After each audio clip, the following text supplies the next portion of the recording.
And then I'm just going to tell you a couple of things. So before I dive into this content, I want to let you know that I will be minimizing my Zoom, have my notes up on my computer, and I want to be reading those.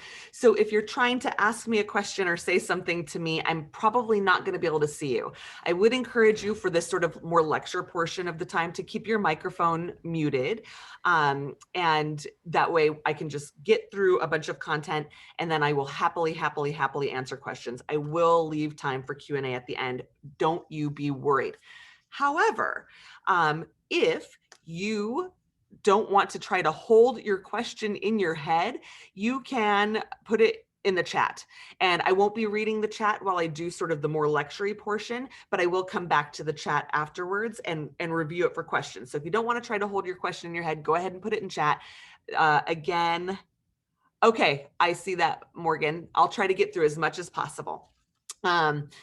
So if you don't want to try to hold your question in your head, put it in the chat. I'll look at that at the end, but I will ask during the Q&A sessions if you want to unmute your mic and just ask the question verbally as well. So whatever you feel happiest and most comfortable with.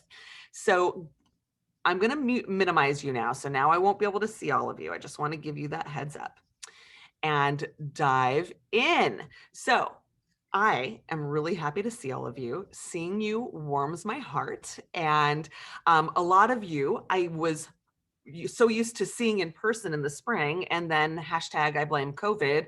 COVID's why we can't have nice things. And I didn't get to see so many of you last spring. And I have to tell you, it really hurt my heart not to see you because, you know, your work makes me a better person. So being able to see all of you also makes me a better person. Just a little overview of my goal for today. Speaking of last spring, I don't want anybody to face the scramble that we all faced in the spring. I will say this fall, I have been part of, as of this fall, I've been part of 30 really amazing virtual events, and I have had different roles in all of those events. All those events have looked very, very different. But what I have to tell you is that we're seeing a lot of success in virtual fundraising, and both in terms of the dollars raised, but also the connections made with our very best friends, our best donors, our community members. So my goal, though, is to make sure you feel well set up for spring and that you know that you're going to be set up for success. There's no scrambling. We need to erase the worry and the fear of doing virtual events. I understand learning new things can be scary and hard, but you have me as an ally, as a partner, as a resource, and I am happy to help guide your choices and give you lots of information. So goal one, eliminate the scramble and eliminate the worry and get you set up for success. I want to give you the broad strokes of what online events look like. I'm not going to be giving individual advice today. What I'm giving is framework, right? Just as I have always worked with my clients, and all of you who have worked with me in the past know this, I will give you a lot of one-on-one consultation leading up to your specific event that will be tailored specifically to your needs, your goals, your audience, your resources. So today is really about the broad strokes, giving you something to consider. And so that's goal number 2. Goal number 3 is that you leave this conversation and you go back to your organization, you go back to your staff, your board, your event volunteers and committees, and you say, hey, these are the things we should be considering. And that you go back to that crew and make some decisions. Like, what are your virtual event hopes and dreams? What are your goals? What are your needs? And then you come back to me and we start our one-on-one relationship. So, as always, my goal is that you all will have an event plan that is achievable, provides an excellent guest experience, and is financially successful. And I want to remain, my final goal is that it is important to me that I remain connected to you, that I remain a partner to you in this work, and that you don't feel alone. The format of today is going to mostly be lecture style. I put together some notes. I'm going to just rattle off a lot of information from lessons learned from these 30 or so virtual events I've been part of now. And then again, I'll do a Q&A at the end. So as we know, the problem is COVID. there's a global pandemic going on. And I have heard some of my clients saying, oh, we're really holding on hope that in the spring we can do our in-person event. And while I like to be the yes and gal with my clients, I like to hear what my clients want and say yes and, right, help you achieve that. Unfortunately, today I have to tell you I'm going to be a little bit of the no and gal, which is not my favorite position to be in. I see somebody in the waiting room, just letting them in. I'm currently not taking any contracts for in-person events. And the reason for that is I don't want to make a promise that I can't deliver on later. And here is my whole thinking about why we just need to plan a virtual event and not be thinking about any form of in-person event or in-person hybrid for the spring. And it is because we can't predict the future. And you are not going to shoot yourself in the foot by planning a 100% virtual event. Because guess what? If things magically open back up and we can be at in-person events, the people you've turned out to attend your virtual event are still going to attend. They're still going to donate. But the converse is not true. If we plan an in-person event or a hybrid in-person online event, and then the in-person is still shut down because of COVID, you are shooting yourself in your foot. You've done a lot of planning, a lot of work, a lot of heavy lifting for a plan that will not now work, right? So for spring, please plan in-person events. Wrong words, virtual events.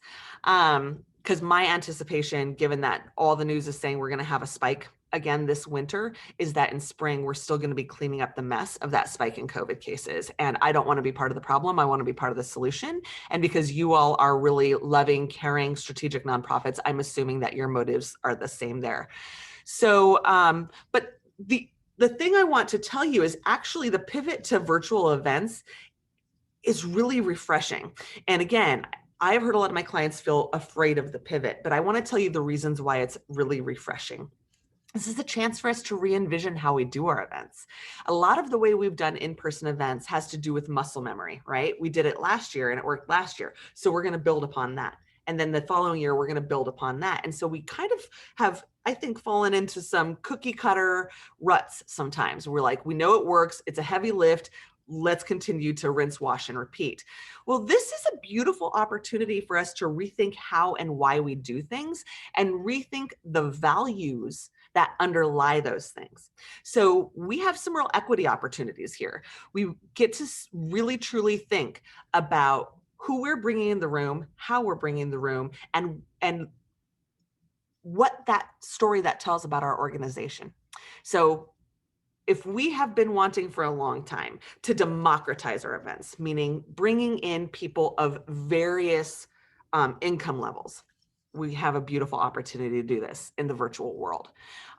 If we have the desire to have the people in our audience look more like the diversity of people in our communities, this is an opportunity to do this. If we have the goal to say we want the age spread to be broader, and in particular, for our crones, our elders, it's especially important to them that we are protecting their health during this time and doing virtual events. And so, this means we have the opportunity to have our elders and our crones in the room, folks who otherwise would be too high risk to come to any sort of in-person event in the current world that we live in. But the other thing is, I do think there's an ethical and moral imperative around not just moving to online for the sake of COVID safety, but to rethinking our events in terms of, what does this have to do with our relationships with Black folks and the Black Lives Matter movement? What does this mean in terms of our relationships with Native folks and the fact that, if we're in Pacific Northwest, we are on Native land, and, for Carl in Colorado, you are as well. So how do we re-envision our events to be respectful to that fact? So we get to break some molds that we have built, and I know why we built them over time at our in-person events, and really rethink how we infuse our values into all these things. So it's really an opportunity. And that's the way I would love for us to think about this. And here's another thing I want to tell you about why you don't need to be afraid about the pivot to virtual events. Because the main success of virtual events is the same thing that was the main success of in-person events. it's the ability to tell your story, right? The ability to tell your story in a way that is evocative, that partners with our guests and demonstrates that we share value systems, that we share hopes and dreams, that we share challenges, that we share a moral compass, right? It's the ability to demonstrate the way our programs make a real difference in the lives of the human beings who experience them. And so that is the same. And just like you've always been the best person to tell your story, you're still the best person to tell your story. So we still have the silver bullet. We still have the key to success, be it in person or online. And the key is you and the amazing work you do and our ability to come together and tell that story in a way that is meaningful, but also incites action, inspires people into action, right? And the action in this case is generally to donate money, but it's also social change. Most of us are also working towards social change. So here's the first set of questions that you want to be asking yourself and taking back to your organization when you're thinking about, okay, we get this opportunity to re-envision our event. We're going to be moving online. We've always done it in person. What are the key questions I need to ask myself to get this ball rolling? Here they are. First question is, what do you want your guest experience to be? Because even though we're not meeting online, it does not mean that it's impossible to have a meaningful guest experience. In fact, it is very possible to have a meaningful guest experience in online events. But we need to think about what that experience needs to be or should be given our core constituencies, right? Given the people who are the stakeholders in our work. So an example of what I mean by what do you want the guest experience to be? If your number one priority is that it is just easy to participate, just very easy to participate. You want your guest to click a link and then be able to just sit there and watch, and that the threshold for participation is easy. That's what I mean by guest experience, right? That's one type of guest experience, is ease of access, ease of participation. Another thing we might think about in terms of guest experience is when I have clients who say, oh my gosh, we are so devastated that we can't get together in person because our annual event was the one time a year we got to see each other and talk to each other. I might see, this whole group of people from this one organization only one time a year, and it's always at this event. Or our event is such a networking opportunity. People love the networking, and that's all lost because now we're doing a virtual event. Untrue. It is not lost. So if the networking and the connectivity of your audience, guest to guest, is a priority, that is something you want to think about in what I mean by what do you want your guest experience to be. So, and then the other thing is, if your audience likes innovation, if your audience likes new and flashy things, if you want to expose your audience to new things, that's another type of guest experience. So think about who your guests are and think about the experience you want them to have and that you think they need to have based on who they are, maybe their geographic location, their age, right? Are they techie? Are they not techie? Those are the types of things you want to think about. So that's question number one. What do we want our guest experience to be? Question number two, how do we want to tell our story? And when I'm thinking about telling your story, the things I'm thinking about are, do we require a ton of polish? Are we an arts organization? Will we be showing art? Well, we need to tell our story in a very specific way because art, while often best seen in person, can translate, but that's going to require a certain video quality, right? A certain polish to your presentation. Or are we a little more organic? Are we a smaller nonprofit? Our guests absolutely do not expect us to look super slick, super high res, super polished. Are we a little more organic? And do we want that feel? Does that feel authentic to us, right? So those are elements I would think about. And how do we want to tell our story? Do we need a lot of video? Do we need a lot of high polish? Will we be showing something that requires that? Or is it going to be a lot of speakers? Are we going to also lean on video, but it's more speakers? So you want to think about how you want to tell your story. So that's question number two. And then question number three is, how do we want to broadcast this? So do we want to be 100% remote? Because we can all broadcast from home. I have done a number of beautiful events right here from my home, where every other speaker who was in the event was also broadcasting from home. And they've been beautiful events, beautiful. But there's also something to be said about the polish of broadcasting from a studio, so an AV studio. Or do we want to broadcast from a certain site-specific location? And when I've had site-specific locations, for example, I worked for a spay and neuter project, and they wanted to broadcast from their clinic. So we did, because they wanted people to see the space. I worked with Food Lifeline, and they have this ginormous warehouse of all the food they bring in and then get out to communities in need, people facing food insecurity. So they wanted to broadcast from on location in their warehouse, because that helped tell part of their story. So, you know, are there additional opportunities to tell our story based on where we broadcast from? You might want to ask yourself that, right? Do we want to just take a lot of the guesswork out of it? Do we want somebody else to do some of the work of this? You might want to broadcast from in studio. Do we have a really strong staff or strong team of volunteers, and we have no need to go be around other people at all because we're being extra cautious about COVID? Then you might want to do a 100% remote broadcast where we're all broadcasting from different locations and we're truly being 100% COVID safe. So you want to think about that. What kind of presentation and how and where are we going to broadcast from? So those are some of the questions. What is your guest experience? How do we want to, or how do we have to tell our story? And where are we going to broadcast from? Our resources have a little something to do also sometimes with where we're going to broadcast from. Not all of us have the budget to work in studio, right?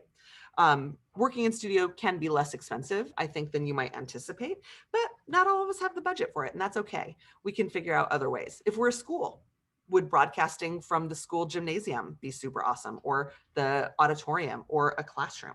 So these are things we can think about, right? Now, with all virtual events, there are kind of two buckets of things that you're going to hear me referring to. There's the fundraising bucket, and then there's the broadcasting or gathering bucket. When I'm talking about fundraising, I'm talking about literally money in and the function of receiving the money. When I'm talking about broadcasting or gathering, I'm talking about where it is that we're gathering our guests. Where are we asking our guests to virtually arrive in space? So you're going to hear me refer to those two sort of buckets frequently. Starting with the fundraising bucket.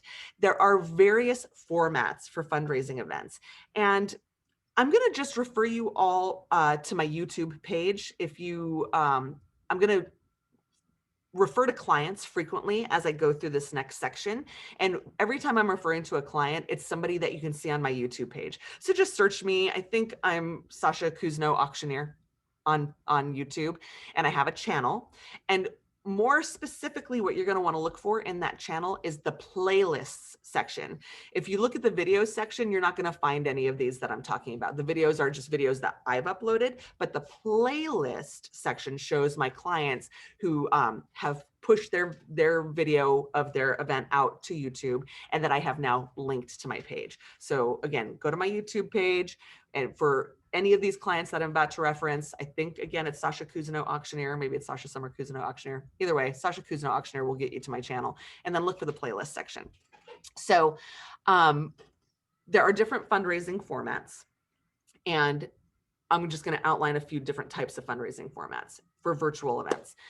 There's fundraising campaigns. So maybe we don't culminate in an event. Maybe what we're doing is a campaign.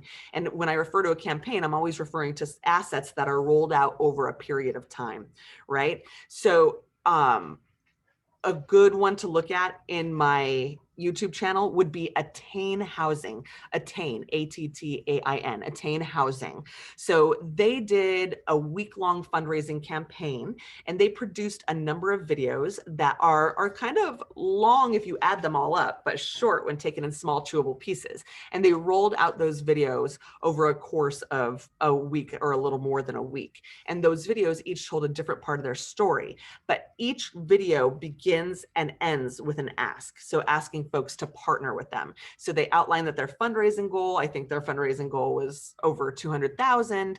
And so we talk about their goal. and then how to help them achieve their goal. They have some beautiful video content. We recap what their goal is at the end of it. So that's one example of a fundraising campaign. Another example of a fundraising campaign is referred to as peer-to-peer fundraising campaigns. And peer-to-peer is where you recruit a certain number of team captains. This is like the run walk model. So if you think about the Walk for Breast Cancer Awareness, that's a peer-to-peer fundraising campaign, right? If you think about NAMI, National Alliance for Mental Illness, they do their walks every year and they're really, all over the country. Those are peer-to-peer fundraising campaigns. So they're recruiting a walker or a runner or somebody like that who's going to say, hey, I'm supporting this nonprofit organization. Will you pledge to me to help me support them? So they're getting their friends in their community to do that fundraising for them. Well, the same is the format in online events. I've seen a number of really beautiful, successful peer-to-peer fundraising campaigns that did not have an event, so to speak, but were instead bookended with mini events. So my clients, Zeno, you won't see them on my YouTube channel, but if you go to my Facebook page or even Zeno's Facebook page, they're an early learning math organization really based in racial justice. They did a peer-to-peer fundraising campaign where they bookended the event with videos. And I was part of those videos where I interviewed their executive director at the beginning. We talked about the fundraising campaign. During the course of the week, they rolled out assets that helped people fundraise, their peer-to-peer fundraisers, helped motivate them to fundraise. And then we ended with an online dance party. It was 20 minutes as a celebration. So they bookended their peer-to-peer campaign. So there's fundraising campaigns. And when I refer to campaign, again, it's rolling out assets over a period of time to encourage people to help you reach a fundraising goal. That also can be a peer-to-peer fundraising campaign. Now, online auctions. This is another format that looks similar to what we did in person, but it's just slightly different and more condensed in an online format. And if you want to see examples of online auctions in my YouTube channel, look for LifeWire, Food Lifeline, SAFE stands for Save a Forgotten Equine, or Denver Audubon. And here's a thing that's really cool about looking at those 4 clients in this pairing of these 4. Those were all different versions of online auctions. You're going to see I don't sell in the event the way I did at in-person events, because it's really boring to see me like 1, 1 1/4, 1 1/2, 175, and to who am I doing that to? Only I would know, and the audience doesn't know. So I don't sell in online auction formats. I highlight and I motivate the fundraising, right? But we use the software. The online bidding software runs all of the selling, and I just help motivate selling. But the thing that's cool about LifeWire and Food Lifeline on one end of the spectrum, and then SAFE and Denver Audubon on the other end of the spectrum, is they're both examples of online auctions, but LifeWire and Food Lifeline are both examples of partnering with an AV company, and SAFE and Denver Audubon are examples of us doing it ourselves as a team. So using a trained staff member or trained volunteer, or just getting our own in-house people up to speed on how to do this. So if you think you can't do it, you can, because go look at what SAFE and Denver Audubon did. They didn't hire audiovisual technicians. They did it themselves. And a lot of what they learned, I helped them learn. I helped train them a little bit on some of that. Virtual galas. So just like when we used to meet in person and do a program and then, do basically a fund a need or a raise the paddle. We're doing those in online event land. I'm going to talk to you a little bit in a moment about the differences between in-person and virtual. But if you want to see some examples of virtual galas, you can look in my YouTube channel at Love the Land, which was a benefit concert and sort of virtual fund a need. So that's like half gala, half concert. You can look at Crisis Connections. They did comedy and fundraising, so gala. And then you can look at, and those are also Love the Land and Crisis Connections are both examples, again, of working in studio. But if you look at LGBTQ Allyship's Just Desserts event, this is also an example of a self-produced thing that we broadcast to YouTube and another online virtual gala. But so those are some more commonly used fundraising formats. So your fundraising campaigns, your online auctions, your virtual galas. But honestly, the sky's the limit. You can be really creative in this online virtual land. So I've done online Truth or Dare fundraisers. I've done high school honors nights, not a fundraiser, but it was a really beautiful honoring of high school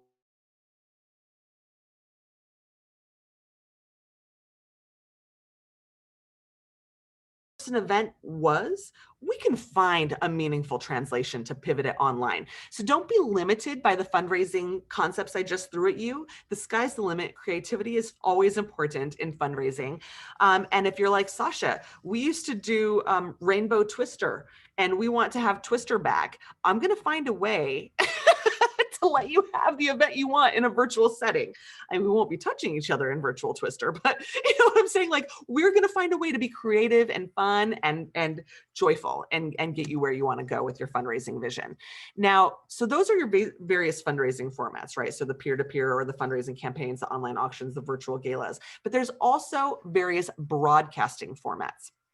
And, you know, think about those original questions I was asking you as I talk about both these fundraising formats and these broadcasting formats. What do we want our guest experience to be? How is it that we want or need to tell our story? And where will we be doing this? So keep those questions in mind, because I'm trying to answer some of your questions with these formats, right? By outlining these formats. So various broadcasting formats.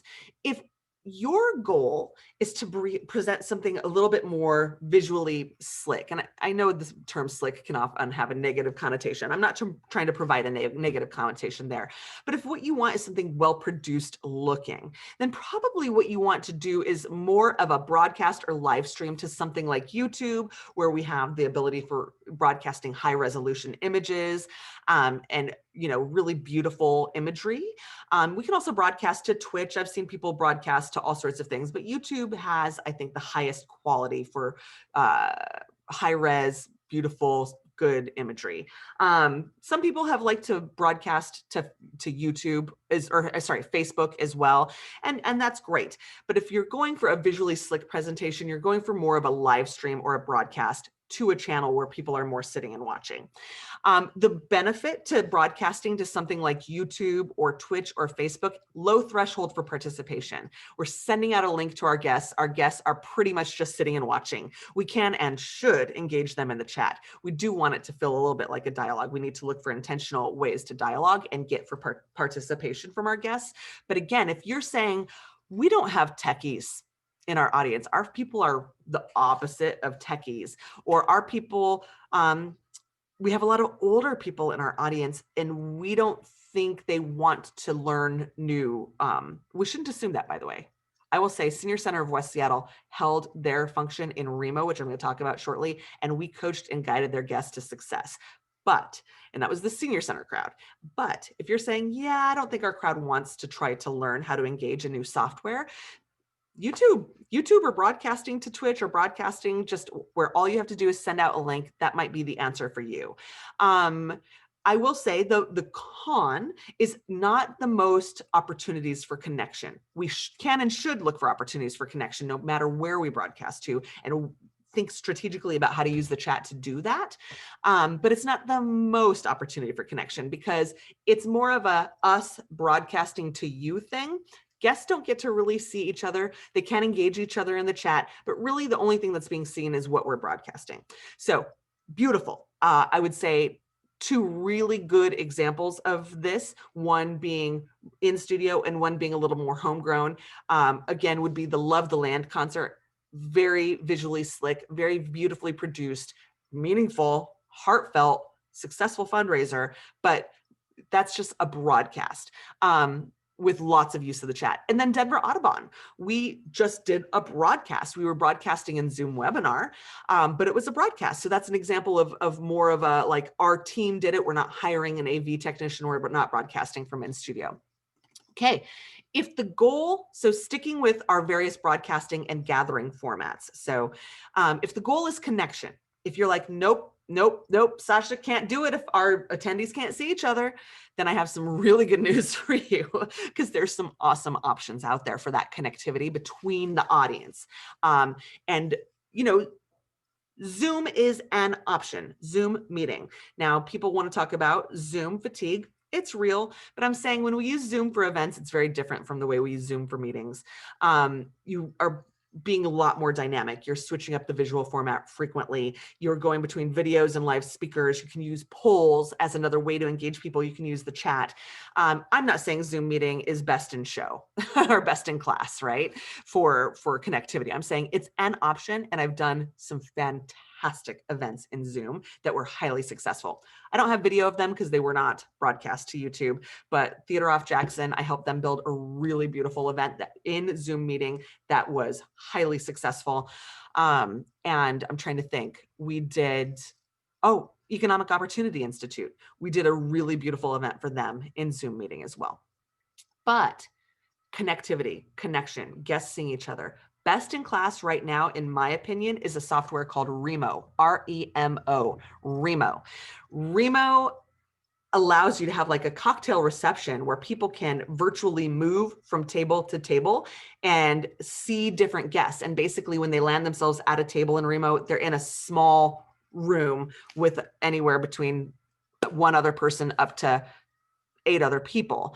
And so Remo is, I think, right now where it's at for creating connection between audience members. And what we do in Remo is when people enter, we're in reception mode or conversation mode. And that's where all the guests can have their cameras and microphones on, they're bopping around, they're seeing each other, they're socializing, they're networking.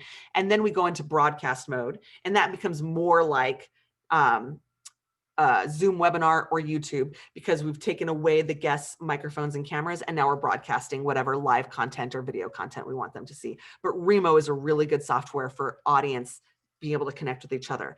Hopin, Hopin, Hopin is another software that I have not been on the back end of, like I haven't been the tech driver in that, but I have been the MC auctioneer human in Hopin, and it seemed to function really similarly to Remo.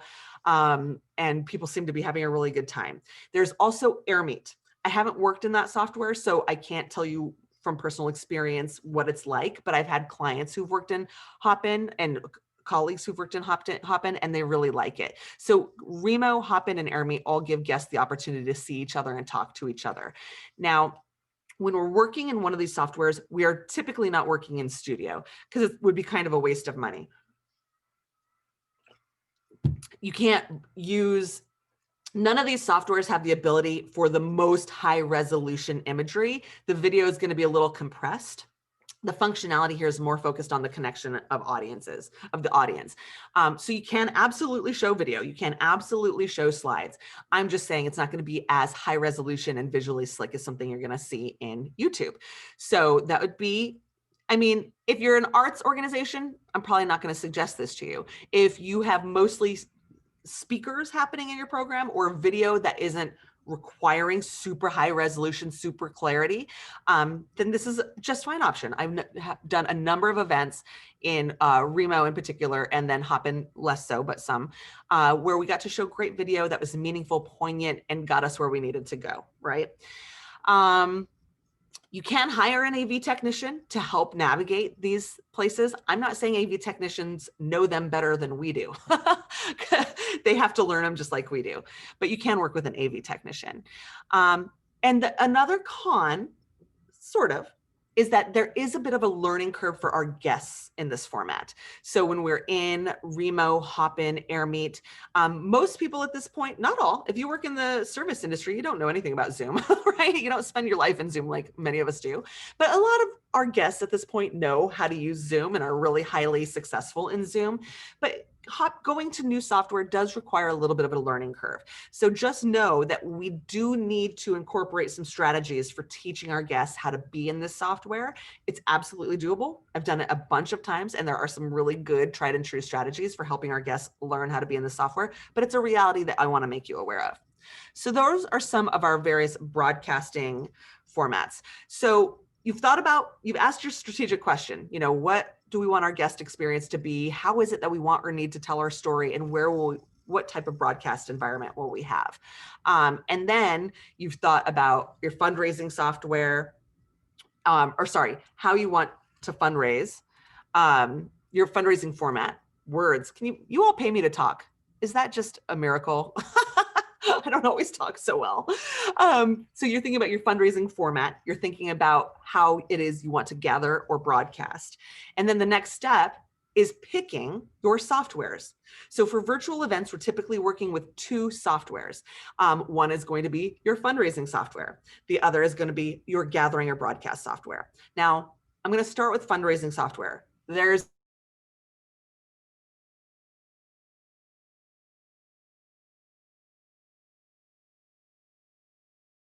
familiar with, you like it, chances are it can be used to pivot to your virtual event. So just, check out the functionalities and see if it has what you need for your virtual event. Know that I have worked with clients who've used a number of different types of software, so I can also give you recommendations. But the types of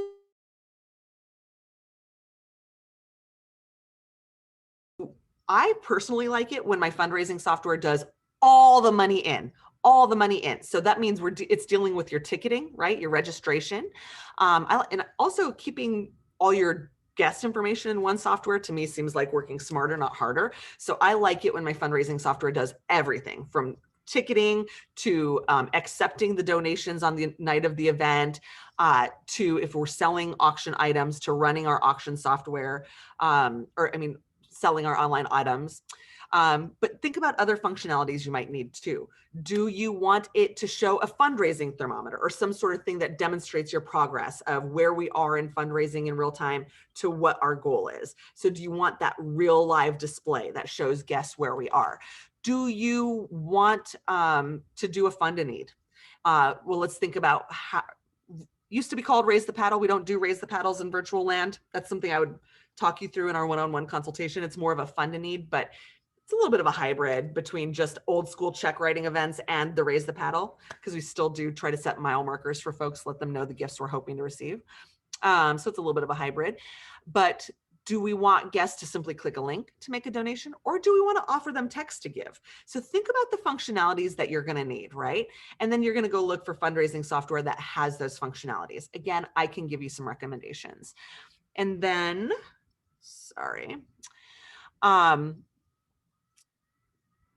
so you want to figure out your fundraising software, but then you want to figure out your gathering or broadcast software. If you're able to tell me the guest experience that you want to have, like, Sasha, these feel like the values of how we want to tell our story and what we want our guests to experience, I can also help guide you to the gathering or event software. So is it going to be Zoom? Is it going to be Remo? Is it going to be AirMeet? Are we going to broadcast just to YouTube? Are we going to do a hybrid? I've actually seen some clients do both, where they're like, oh, actually, Sasha, guests being able to meet and see each other and talk to each other is important to us, and also having a high resolution, really beautiful, slick, beautiful program. So I've had some guests who have hosted a reception in Remo and then said, here's the link to YouTube, go meet us for the program now. So that's also an option. So things to think about. When you're planning your event, I want to be really clear about things that are different when it comes to planning virtual versus in-person events, and then things that are the same. So things that are different. Auctions are very, very different. I'm not going to sit there and sell item by item by item. That would be really boring and alienating for your guests, because basically if I sell item by item in this setting, the way we did at in-person events, only the people who are bidding are engaged. Otherwise, it's just people looking at Sasha talking a lot and not knowing who she's talking to, right? So that's boring. So we don't want to be boring. We want to be engaging. We want to be dynamic. We want to create connection. So we don't want to alienate people on the other side of the screen. So auctions, we're really relying on the software to do the work of the auction. But what I do as your MC auctioneer human is I help highlight certain auction items that we think have the ability to be really profitable for us, or that are mission related and are going to help people's mind get on the mission, but I'll help highlight them. I will also help open and close certain sections. So if we're selling spirit wine or spirits, which, please know the law in your state. I'm talking about Washington State specifically right now. Unfortunately, I don't know Colorado, what your liquor control board allows in virtual galas, so you're going to want to learn this. But we cannot put booze, wine and spirits in silent auctions, meaning if we're doing an online auction that we want it to last 7 to 10 days, you can't sell wine and spirits or any wine and spirit related things. So you can have a gift certificate to go for drinks or a gift certificate for a wine tasting in a silent auction. We can still live auction them in our online virtual event. But what that means is, again, the software is doing the selling. I'm not doing the selling, but I have to say, and now the wine and spirits section of our auction, of our live auction, is open. So I have to say that this is part of our awesome law. And then I also have to close it. So the wine and spirits section of our online auction is closing at, and I have to say the time. And it has to be time limited. It can't be for 24 hours. It has to be for the length of our event. So there are some creative ways to spread that out, but that's very different. So auctions look different. The other thing is our auction doesn't have to happen on one day, our online auction. Usually what's happening is that our online auction is running for 7 to 10 days. And usually it's leading for 7 to 10 days leading up to our event, our gathering. But there's a variety of ways to handle that. And I can talk you through all of that. Raffles are different. In Washington State, you can't sell games of chance online. So we can't do raffles. We can do door prizes and things like that that operate a little bit like a raffle, but we just can't sell a game of chance online. Things that look very different in virtual events versus in person, the length of your program and the length of your event. So people used to be with us for a whole evening, right? They might arrive at 6 o'clock and be leaving at 9 o'clock or even longer sometimes. Nope, nada, not in virtual event land. Everything is condensed. So I'm saying most events are 1 hour and 15 minutes long. And what is comprised of that 1 hour and 15 minutes? A 30-minute reception and a 45-minute program, or a 30-minute arrival time. If we're in YouTube, we'll have a pre-show rolling for 30 minutes leading up to the broadcast. And it's, the pre-show is also getting people's mind on the mission, right? And we're also orienting them to maybe how the fundraising is going to happen. But if we're in YouTube or Remo or Zoom, we're doing 30-minute, reception, pre-show time, 45-minute program. Why 45 minutes? Because unlike at in-person events where we didn't have a lot of competition for people's attention, when people are at home, we have the literal most competition for their attention. So we need to honor their time and their attention spans by condensing our programs. So I say 45 minutes is sort of the sweet spot. I've had some of my clients even get it shorter down to 35 minutes for their program. Some of my clients have gone up to an hour. And if you're going up to an hour, what I'm saying is every minute of content had better be worth it. Because when we've studied the metrics, for how long people are actively engaged and really focused in an online format at a 45-minute event, 12 minutes. We see about 12 minutes of mouse moving activity, of engaging with chats. It doesn't mean that they've left. It means that we are not solely holding their attention. Somebody's knocking on the door. Their dog just knocked over their potted plant. Their child is hungry. They have to pee. Whatever the case may be, we have a lot of competition when they're at home. So we need to make every minute worth it. And we need to condense our programs down to the creme de la creme, the best of the best. And you're saying, Sasha, oh my God, our stage program at our in-person event was always an hour and a half long. How on earth you're telling me all our amazing content that we put together we can't use? Nope, that's not what I'm telling you. What I'm telling you is your program needs to be 45 minutes long, but there's ways that we can use more than 45 minutes worth of content. So again, if you want to treat your event a little bit more like a campaign, you can build all the assets in the world that you want. If you're used to creating an hour and a half worth of content, then take the creme de la creme, what is most evocative, what is most poignant, what tells our story the best, what demonstrates our impact the best, and what do we need for the fundraising? That goes in your 45-minute program. And then other assets can be rolled out in advance. So maybe you want to roll out assets for a week or a week and a half leading up to your event to generate excitement and interest. Maybe you want to roll out some of your assets during your pre-show. A good example of that on my YouTube channel would be Food Lifeline. So Food Lifeline gives out these awards for social justice champions who are related to their work in their communities. And they wanted to announce just who won the award in their 45-minute program, but they didn't want to do the whole bio of each person and organization. So what they did is they put it in their pre-show. And so as people are arriving to their event, arriving in the virtual event, they're seeing these awesome honorees and who won and why. Some of my guests or some of my clients have showcased honorees in the week leading up to their event. So yeah, you can still produce all the same amount of content, but you're going to just utilize it slightly differently in a virtual fundraising event. And then let's see, other things that are different. where your speakers are located. So because we've gone virtual, now we have the universe of people that we can have as our speakers in our event, right? So I've had people bring in amazing keynotes that they wouldn't have access to in in-person land because they couldn't afford to fly them and put them in a hotel. But now all that they're paying is a speaker honorarium. All of a sudden they can afford this nationally recognized speaker. So that's something that's different. Another thing that's different is pre-recorded content. At our in-person events, most of the content that we showed was live. Yes, we showed some slides. Yes, we showed some video, but that was a smaller part of the content. Well, what's amazing in virtual event land, I still recommend you have some live content, particularly your MC or auctioneer. You want that person to say, hey, donor, I'm talking to you right now. I see you. Your name is Judy. I see you in the chat. Your name is Tomas. I just saw you been on this thing, right? So you still need a live element, but the thing that's amazing about having the opportunity for a bunch of pre-recorded content is, so somebody you wanted to have as a speaker says, oh, I'm not available on that day. You're like, but you're the best person to speak to this issue. Pre-record them. Boom. Now the person's at your event. They weren't available before, right? So that's amazing. The other thing that's amazing about pre-recorded content is time. Remember how in in-person land, no matter how often we told people you have 3 to 5 minutes, you have 3 to 5 minutes, they would go on and do like 6 or 7 minutes and we were all dying like, you're making the show run long. You don't have that problem with pre-recorded content. You edit it down to the length of time you want.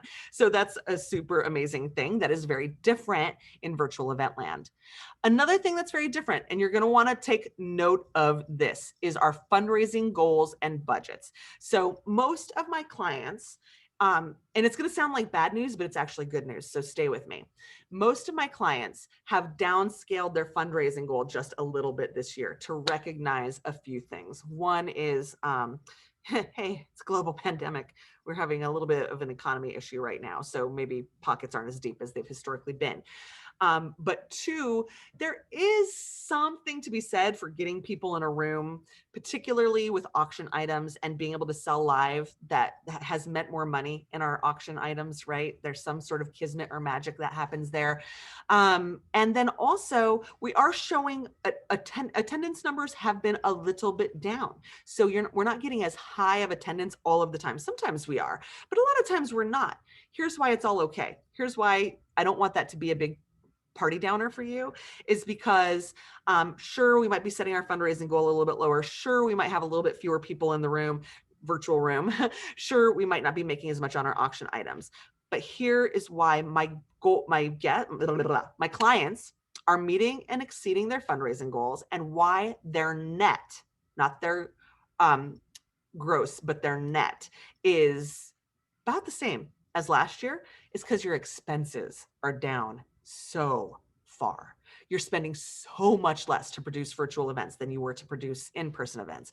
So we all know the biggest expense for in-person events is venue and catering, right? So you don't necessarily have those expenses for virtual events. Certainly you don't have the big expensive venue. You might be renting a studio, right? But it doesn't cost as much as renting a ballroom at the Hyatt. And then catering. So we had to feed everybody who came in the door, right? That was expensive. Now catering looks a little bit different in virtual event land. And I'm going to talk a little bit about that in a while. So that's a thing that is also different is the way we connect with our audience. It used to be that we were in a room, pretty easy to connect. Now we have to find really intentional ways to connect. And what that means is leaning heavily on the chat, asking questions, that getting people to participate, playing games that get people to participate in the chat, finding software that allows people to see each other and talk to each other. So we want to think about connection. Connection is different. It's still important, but it's different in this. And then another big thing is our reliance on the internet. I cannot express to you enough how important it is that we have a stable internet connection. So whether you're broadcasting from home, if you're broadcasting from home or remotely, I will talk you through what that looks like and how you achieve internet success. If you're using a vendor for this, they're going to probably manage that for you. Things that are the same. And I realize we're bumping up close on time. I'm going to unminimize really fast and just say, I have about 4 more minutes of content and then we can go into the Q&A. I know I asked for an hour of your time. So if you need to leave, I totally respect it. I am recording it and we'll post the recording. So give me a few more minutes and then I promise I'll get to the Q&A. And I'm so sorry we're running long. So much information that I want to give you. Things that are the same: turnout. The same work you had to do to get butts in seats is the same work you have to do to get eyes on screens. So don't skimp on your turnout plan. It's work. It's always work. That work is the same. Registration. Just because it's like, oh, all they have to do is show up to an internet thing, I don't need to track registration. Yes, you do. Please require registration. Please always require registration. It helps us strategize in so many ways. It lets us know if we're succeeding in turning people out, one. B, it lets us know who's in the room so we can strategize around your fund a need or raise the paddle. So that's the same. Other things that are the same: the fundraising work that needs to happen in advance for in-person event is the fundraising work that needs to happen in advance for virtual events. So with our virtual raise the paddle, our fund a need, our big fundraising push moment in the event, we still want preceded gifts. That means gifts that were promised in advance. We still want to have some form of match or incentive in the giving. Matches can look very different in virtual land. I can guide you through that. So that's a conversation we can have later, but we still want preceded gifts. We still want matches. And my clients who are meeting and exceeding their fundraising goals are walking in on the day of their virtual event with 40% or more of the funds already raised. And that's going to be in sponsorships. That's going to be in preceded gifts and matches and incentives. So you, just like with our in-person event, those gifts at the top of the giving tier, those don't happen by accident. Those are cultivated. That's the same in virtual land. Now, the gifts at the bottom of the tier is what we incentivize and motivate and sort of manipulate in the event. Again, we use our powers of manipulation for good. I don't mean that as a bad thing. A thing that is the same in virtual as in-person land: the location of guests. I've had so many clients say, well, now that we're going online, we can have people from all over the country and all over the world. Sure, you can. Will you? Not necessarily. People show up to events because they're connected to the organization, because they care about the work, or because somebody they like, love, or respect has asked them to come to the event. So just like in the past, people who showed up to your event were people who had a relationship with your organization or their friends, colleagues, networks. Same is the case in online event land. I'm not saying we haven't had guests from other part of the country that was awesome and sweet and cool, like, wow, we have people from Florida and California. I'm saying those relationships are cultivated. They don't happen by accident. And something that also looks different: pre-event communications. Yes, we still do all the pre-event communications we ever did. They just have a slightly different content. It is, of course, that we're sharing a link usually that they have to use to join us, but it's also sometimes, if we're using something like Remo or AirMeet, we're using pre-event communications to give them strategies for learning those software so that they have event success. Beautifying and polishing your events. I've been so lucky to be part of some really gorgeous online events this season that made me feel special and made the event feel special. So I'm going to just give you suggestions now, and I can talk to you more about it individually. Delivered meals. It is such a nice touch. And unlike in-person events where the catering bill was so high, people can opt into these meals, right? So that can be a ticket level in your registration. So that really, it's not like you're coming out of pocket to pay for these. The guest is paying for their meal.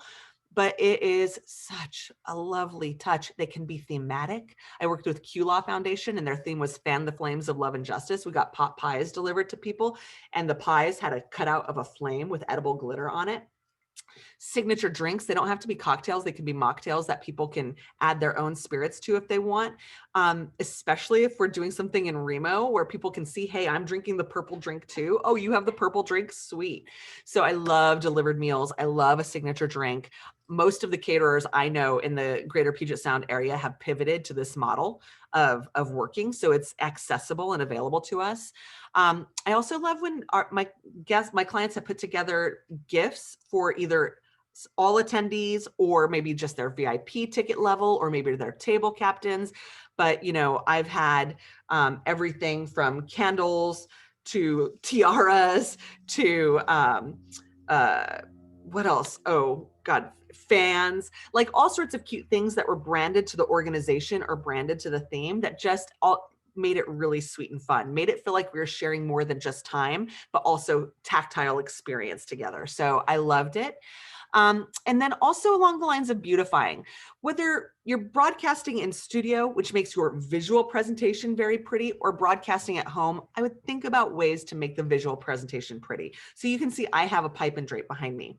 I had a client, Economic Opportunity Institute, who broadcast 100% remotely, and we broadcast from Remo, but they still wanted a certain level of polish. So we rented pipe and drape for each of their speakers and had it delivered and picked up from their homes, so that each speaker had a unified background. And so we were all unified thematically for the event.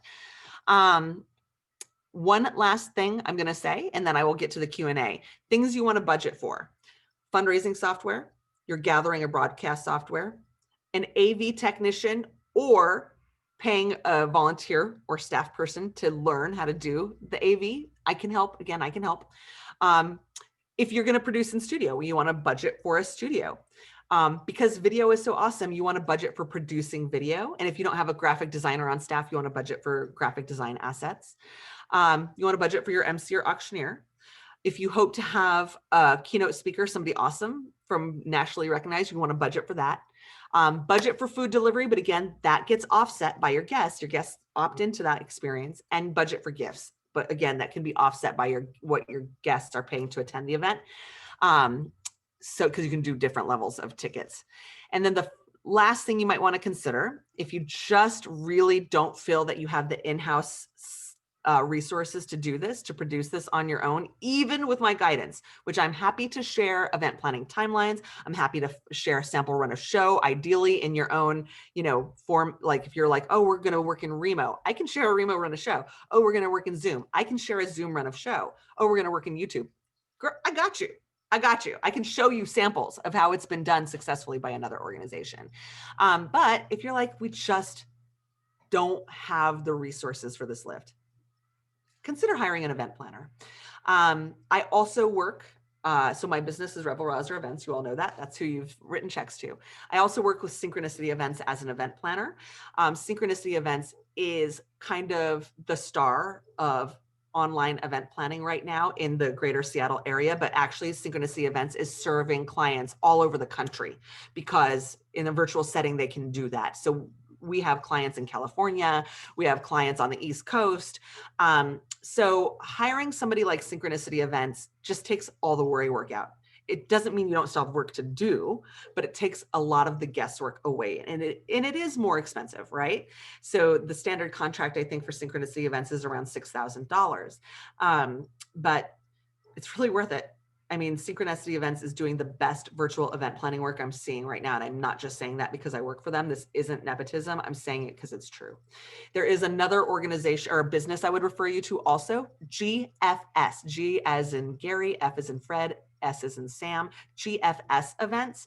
Now, they're excelling at a different style of virtual fundraising, and they're really excelling at the fundraising campaigns. So if you look at Attain Housing, on my YouTube channel, their week of giving, they, and Carl's putting the link to Synchronicity. Boom, go ahead, Carl. GFS worked with Attain Housing on their virtual fundraising campaign, and that's pretty much how they're working with all their clients, and they are exceptional at it. So I've worked with a number of them. If you need vendor referrals across the board, I've got them, be it event planners, be it caterers, be it studios, if you want to work in studio. If you don't want to work in studio, but you want to hire an audiovisual technician, I can refer you to skilled, qualified people who are used to working with the nonprofit sector and have demonstrated absolute success in the virtual software, virtual events field. So I have blabbed your ear off for much longer than I should have. I'm going to remove my spotlight and I'm going to look at us in gallery view. And now I'm going to open it up to Q&A, and I'm going to go back through questions here and answer questions in the chat, and then I'm going to open up to anybody to turn on their microphone. So would a gift card to a brewery be allowed in a silent auction section? This comes from Laura, Cascade Bicycle Club. No, it would not be allowed, but it would be allowed in a live auction section. So Laura, for example, for what we did for your event last year, we had, or not last year, 2020 feels like it's been 10 years, right? What we did for your event, Laura, in the spring, where we had the pre-show, we could open up wine and spirits in the pre-show and then close it during the event and get away with it that way. Nonprofits in the state of Washington are not allowed to give away alcohol ever. So you can't give away gifts, or you can't give away tangible alcohol, bottles of alcohol in virtual events. You cannot give away gift certificates for growler fills to go pick up wine. You cannot give away gift certificates for tastings. So but what you can give away is restaurant gift certificates, because we don't know what they're going to get with their restaurant gift certificate, whether it's food or drink, right? But it can't just be for drinking.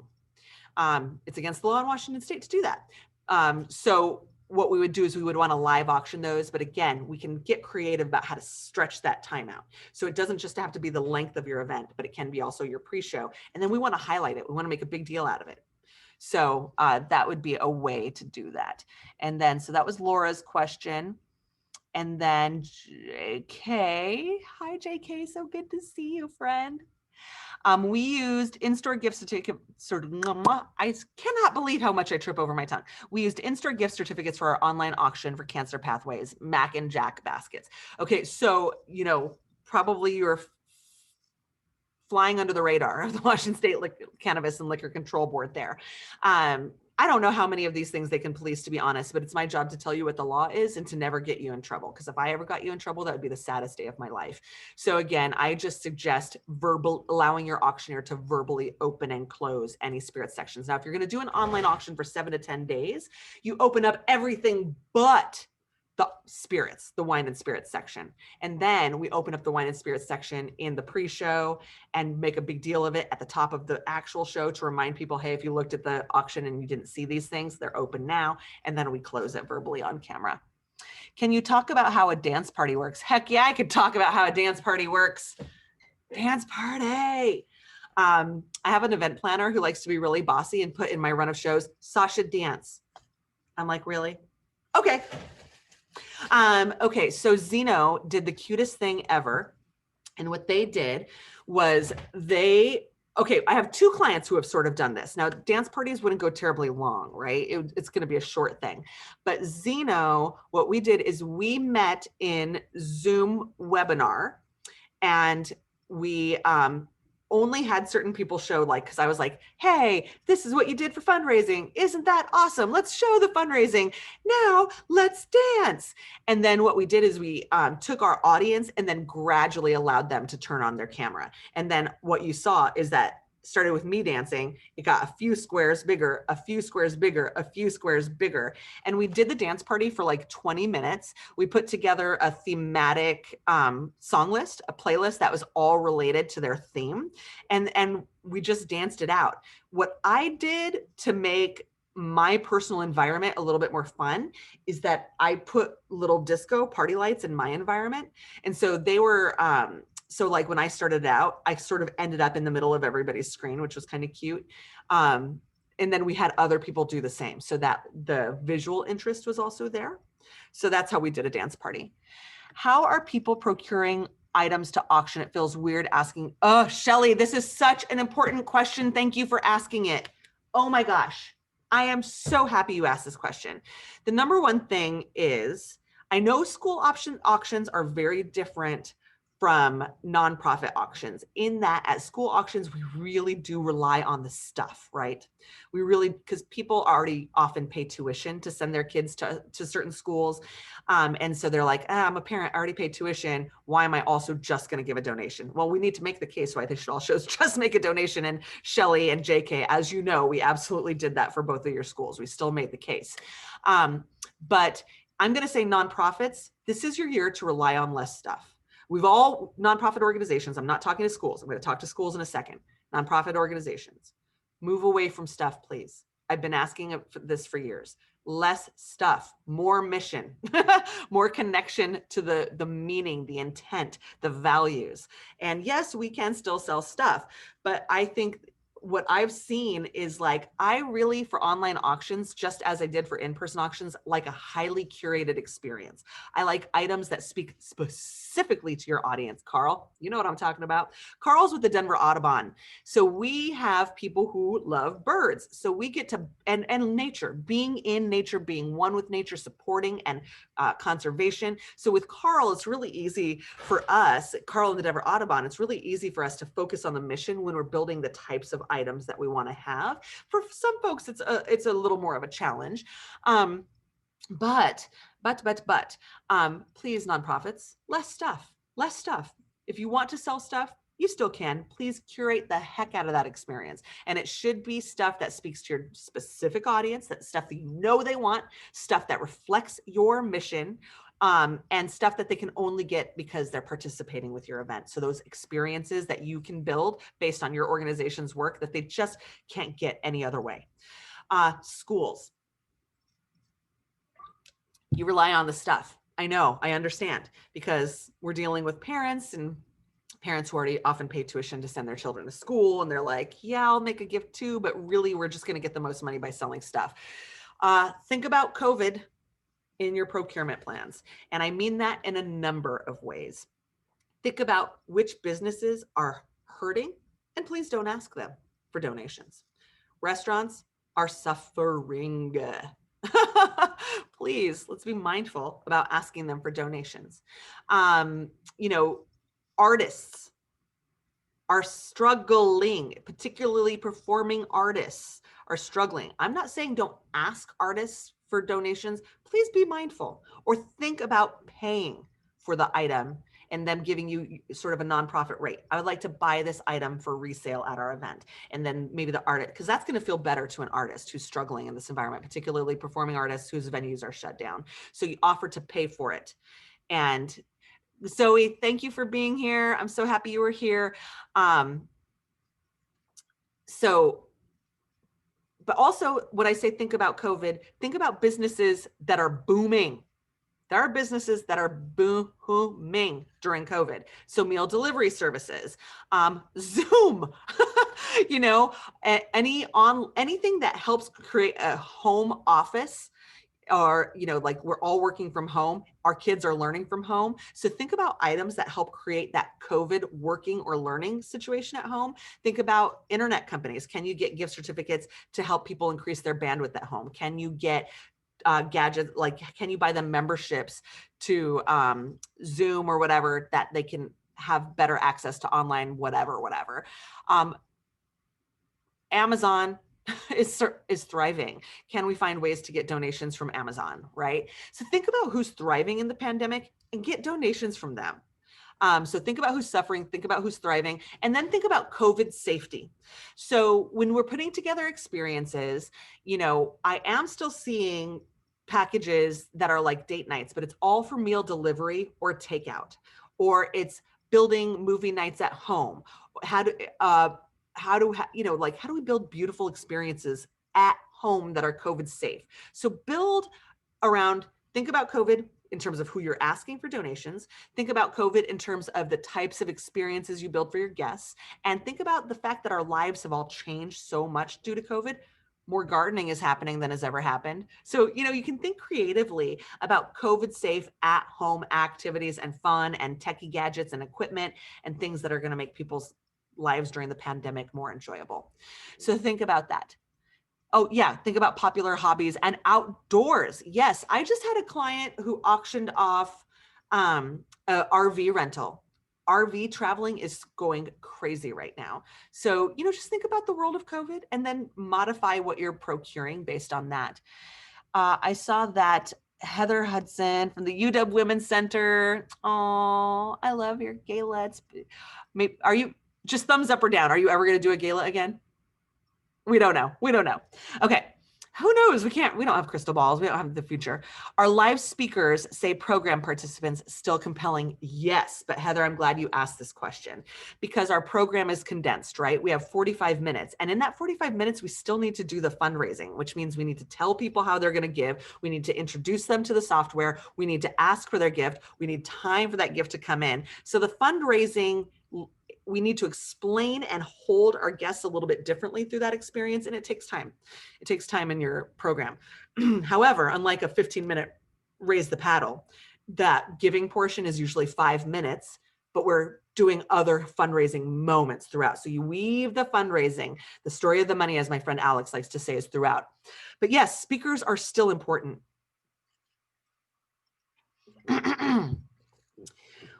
But things look a little different, right? For online formats, we really need to keep it visually dynamic, meaning we're looking at changes frequently every few minutes. So we're asking speakers usually to speak for about 3 minutes. 3 minutes. Keynotes, those can be different. So back in the day, keynotes, they could be going on for 20, 30, 45 minutes. Maybe they're the whole program, right?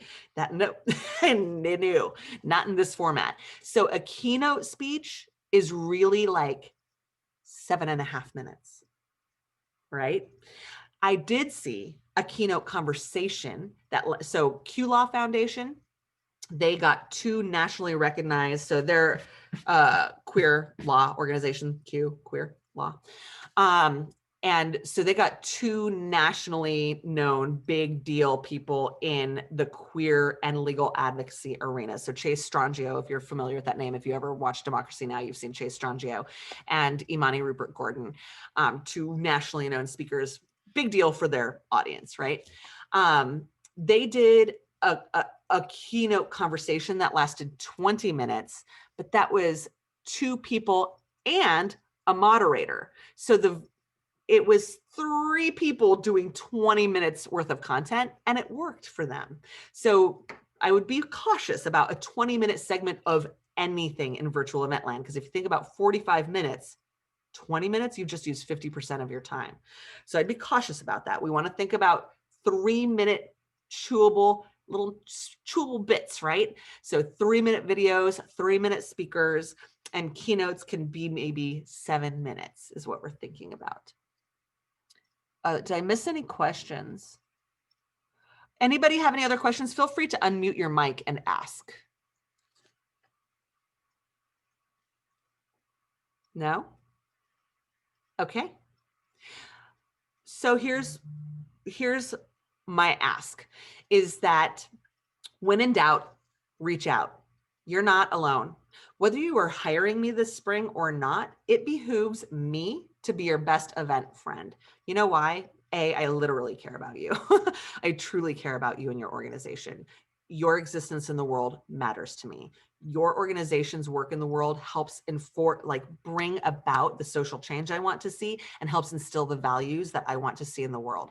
You matter to me. So whether you're hiring me this spring or not, I am your friend and your partner. I am your thought partner, and I'm here to support you and guide you, right? So please, when in doubt, reach out. That's the first favor I want from you.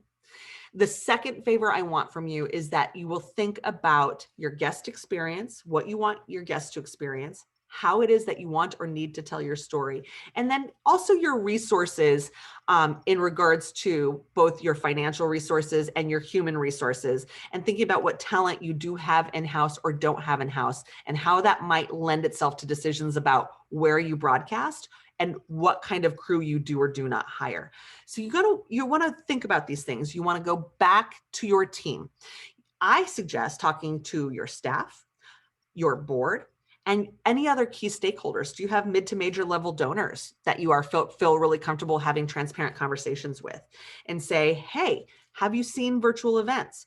What did you like about them? What do you think works? What do you dislike about them? What challenges or obstacles do we need to work to overcome? Because I'm telling you, we can overcome them. We need to be smart about it and think about it, but we can overcome them. So start to go back and think about these things. I want you to start to dream about your dream virtual event. What is your dream virtual event? Oh, go ahead. Bye, Heather. So good to see you. But think about your dream virtual event. And before you think too much about the how, come back to me. And I'm going to say, okay, so you dream of these things. Here's how we'll get you there. And then, and then per usual, spring is a busy time for me. If you want to contract me, please get on my calendar as soon as humanly possible. If you are thinking about a spread of dates, get those spread of dates on my calendar as soon as humanly possible. It is not becoming easier to contract with me. It is still equally hard as it has been in previous years to find my dates of availability. And I want to be available to you. It matters to me. So please reach out to me as soon as you have even tentative dates so I can block them off on my calendar. So those are the favors I ask. Any other questions before we conclude? No? Okay, cool.